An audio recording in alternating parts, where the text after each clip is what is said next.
What's up guys, Miss Pez here back with another Star Wars Galaxy of Heroes commentary video, and today we are getting back to the basics, a My Roster review of Boba Fett.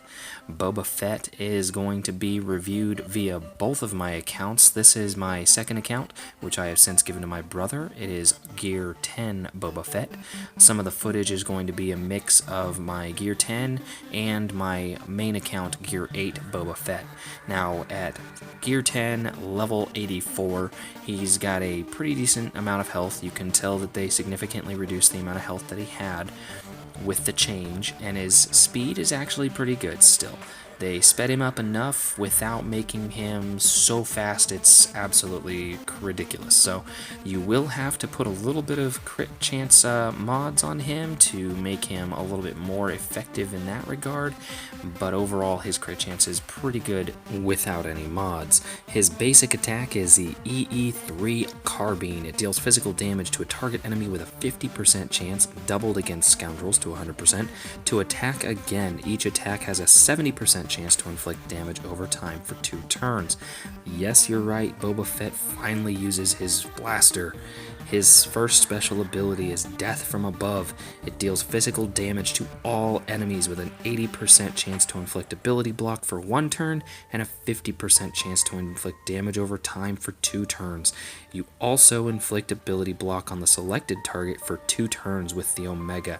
His second special ability, Execute, deals physical damage to a target enemy and dispels all status effects, positive and negative, on them. Deal 30% more damage for each effect dispelled. Enemies defeated by this ability cannot be revived. If you do manage to kill your target, you reduce all cooldowns by 1, and that attack cannot be evaded with the Omega. His leader ability, Dead or Alive. All allies gain 50% critical damage and 10% critical chance. Bounty Hunter allies gain 15 speed for each debuffed enemy, gain max health equal to 50% of the total potency of all Bounty Hunter allies, and gain 15% turn meter whenever a thermal detonator explodes. His unique Bounty Hunter's Resolve.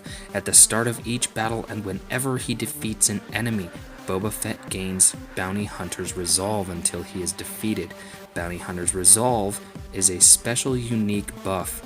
Boba Fett ignores taunts during his turn. When defeated, revives at 100% health. This buff cannot be dispelled. With the Zeta, he will also recover 100% of his protection whenever he lands a killing blow. Now, since Boba Fett is an attacker now, with high damage and a lot of negative status effects, you're going to want to try and find potency for your cross mod, speed for your arrow mod, and I didn't have it, but you're going to want to try and find crit chance or crit damage for your triangle mod. If you are still farming Boba Fett, you can find him on the light side 8A, dark side 4E, dark side 2B, and also, of course, in the Cantina shipments. And I didn't include a screenshot, but you can find Boba Fett occasionally in the fleet shipments as well. So the first thing I've got to say is that since Boba Fett's rework, he is hundreds of times better. I would venture to say that Boba Fett's rework is possibly even more successful, dare I say, than the Jedi Knight Anakin rework. Boba Fett is probably one of the more fun characters to actually play with. He actually makes Galactic War kind of almost a game within a game, if that makes any sense, because sometimes when I get bored, I like to go through some of the earlier battles and see how many debuffs I can stack on a target and then toss in and execute. One of the best things about Boba Fett is that not only does he work extremely well as a leader for your squad, his leader ability is probably one of my favorites. I like big crits. Who doesn't like big crits? So when you've got a character like Boba Fett who will give not just one classification of allies, but all allies 50% increased critical damage. You're talking about making characters like IG-88, your TIE fighter pilot, Lando, Biggs, Rey, Wedge. I mean, I could go on and on listing characters that deal high damage with any of their attacks, and he's only going to make their crits that much more devastating. I mean, he is extremely versatile. He works well as a support for a separate lead, as you can see here under Emperor Palpatine lead. He hits just as hard. I mean, he hits extremely hard. Even with just Gear 8, he's doing pretty good damage. He works extremely well, obviously, as a leader of his own squad, and he has great synergy with a lot of different characters in the game. You don't have to just stack him with bounty hunters or just stack him with scoundrels. You can run him, like I'm running him right here, with Emperor Palpatine, Darth Vader, TIE Fighter Pilot, and Cassian Andor. Where did Cassian come from? I'll tell you. Cassian has the unique ability to stack negative status effects on targets, and, well, we already know that Execute sucks up all status effects in order to deal damage. That right there makes Cassian one of Boba Fett's best friends. When you're trying to build a squad around Boba Fett, you want to definitely make sure that you include a couple characters at least who will stack negative status effects, hopefully multiple negative status effects on the enemies. Characters that stack multiple damage over time effects like Darth Vader or the Gamorrean Guard. You want to try and find those characters that can help augment Boba Fett's ability to use Execute and make it more effective. Execute is also an extremely useful ability when you come up against an enemy Boba Fett. If you execute your enemy's Boba Fett, they will not revive no matter what. It says it right there in the tooltip, and no, Boba Fett is no exception to his own rule. He cannot self-revive, even if he has Bounty Hunter's Resolve, when you execute him. So that right there, keep that in your back hip pocket. If you run across an enemy Boba Fett, stack him up with negative status effects and execute away, my friends.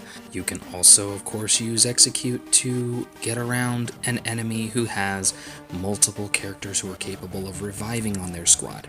So if you run into a Galactic War Node with Old Daka and Ewok Elder, just use Boba Fett. Execute one of those suckers, and Old Daka and Ewok Elder are pretty much going to be useless. One of the other character traits of Boba Fett that a lot of players, myself included, tend to forget is that Boba Fett is capable of ignoring taunts as long as he has his Mandalorian Resolve buff, which means as long as he hasn't been killed once or has landed a killing blow since dying, he will be able to ignore taunts.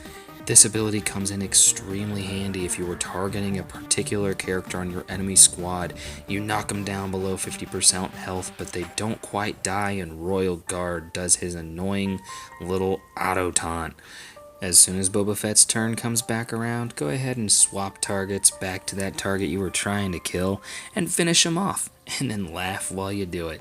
Now, on top of all this awesome stuff, all of his new cool abilities, his usefulness, his utility in generally all aspects of the game, he is also a pilot.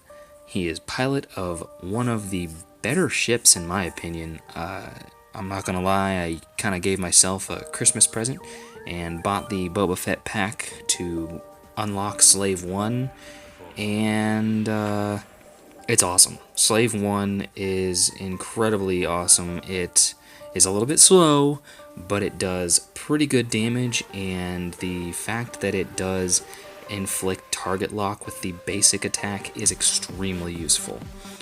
But that's a different review for a different time. We've talked about his pros, now let's talk about his cons. Some of the cons of Boba Fett are mainly regarding his gear. He is a very gear-heavy character. Boba Fett will require 3 total Mark V fusion furnaces. He will also include a droid collar and a Mark VI Nubian design tech. That totals 5 pieces of Rancor raid gear, and then on top of that, he requires 3 standalone Mark 6 hypo syringes. Yes, those are farmable from a gear challenge, but that's a boatload, not to mention the 150 that you need for the fusion furnaces. Essentially, he needs 300 of those Mark 6 hypo syringes, and then he needs a stun gun and a Mark 6 biotech implant. You're going to be spending a long time farming gear for Boba Fett. Many players will probably only get him to gear 10 and then stop. You will need a lot of tank raid gear to get him past gear 10. Aside from his crazy gear requirements, his protection doesn't really get very good until you get him to at least gear 9 or gear 10. And even then, his protection isn't the greatest. Bottom line, guys, Boba Fett is incredible now. He's extremely useful. You've probably seen him all over the place. Well, now you understand why. If you missed my last video, it was a Rancor Phase 1 solo guide. You can click the annotation on screen to be taken to that video. As always, guys, thanks for watching. Follow me on Facebook and Twitter. Check out my Discord server and my Patreon page. Links are all in the description below. Like, favorite, subscribe, and I will catch you all later.